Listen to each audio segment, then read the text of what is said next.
জ্বালানি সংকটে অনেক কারখানা রুগ্ন হয়ে যাচ্ছে। আমরা ব্যবসা টিকাতে পারছি না। আমাদের গ্যাস দেন, আমরা বৈদেশিক মুদ্রা দেব। এমনটাই বলেছেন ব্যবসায়ীদের শীর্ষ সংগঠন এফবিসিসিআই এর সাবেক সভাপতি AK আজাদ। তিনি বলেন, ডিজেল দিয়ে উৎপাদন চালু রাখা সম্ভব না। সরকার যদি শিল্পাঞ্চলগুলোতে গ্যাস সরবরাহ বাড়ায় তাহলে কর্মসংস্থান বাড়বে, বাড়বে রাজস্ব আয়। প্রয়োজন হলে একবেলা খাবার রান্না করে 3 বেলা গরম করে খাবো। সম্প্রতি রাজধানীর গুলশানের একটি হোটেলে আয়োজিত এক সেমিনারে এসব কথা বলেন সাবেক সংসদ সদস্য ও হামিম গ্রুপের এই ব্যবস্থাপনা পরিচালক। অনুষ্ঠানে AK আজাদ বলেন, কিছুদিন আগে এক ব্যবসায়ী আমার ছেলের সঙ্গে এসেছিলেন। উনি তার টেক্সটাইল কারখানা আংশিক বন্ধ করে দিয়েছেন। মাগরিবের নামাজের সময় আমার ডান পাশে ছিলেন। সিজদায় গিয়ে হু হু করে কান্না। উনি আসলে গ্যাসের চাপ পাচ্ছিলেন না।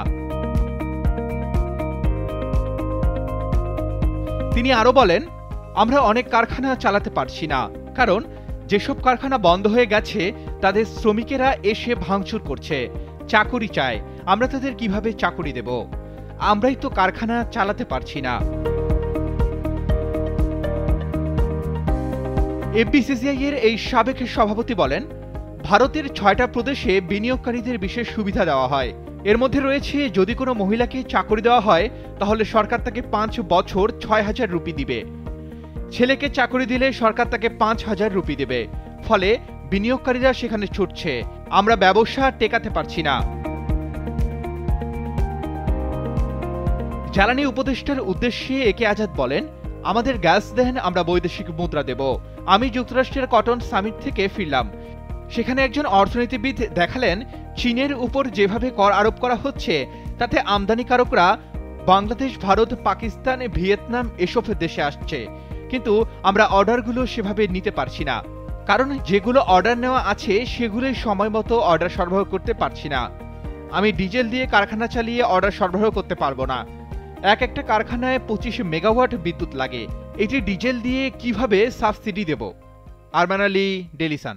তো যেটা এজাজ সাহেব তার প্রেজেন্টেশন দেখাচ্ছে, যে ইন্ডাস্ট্রিয়াল জোনগুলোতে আপনি যদি ডোমেস্টিক ইন্ডাস্ট্রি থেকে, যেটা আমার সীমিত গ্যাস ইম্পোর্ট এবং ডোমেস্টিক মিলে, আপনি আমাকে ডোমেস্টিক থেকে শিফট করে দেন, তাহলে আমি কী করবো? কর্মসংস্থান বাড়াবো, আপনাকে ফরেন কারেন্সি দিব এবং ইনকাম ট্যাক্স আমি আপনাকে বাড়াবো, ভ্যাট বাড়াবো। তাহলে আমি চারদিক দিয়ে, আর আমি পোড়াচ্ছি। আমার বাসা বাড়িতে আপনি একবেলা রান্না করবো, দরকার হলে আমরা একবেলা রান্না করে 3 বেলা গরম করে খাবো। এখন এই জায়গায় আমি এই গ্যাস গাড়িতে আপনি গ্যাস দিচ্ছেন, গাড়িতে আমার গ্যাস পড়ে লাভ কি? আপনি আমাকে ইন্ডাস্ট্রি দেন, ওখানে আমার কর্মসংস্থান হচ্ছে না। তাই এই জায়গাগুলো যদি আপনি আরও এত সংক্ষিপ্ত আকারে আপনার বোঝানো সম্ভব না, আপনি সবই জানেন। তো এই জায়গাগুলো যদি আমাদের একটু রেশনিং করেন তাহলে আমরা কর্মসংস্থান বাড়াতে পারবো।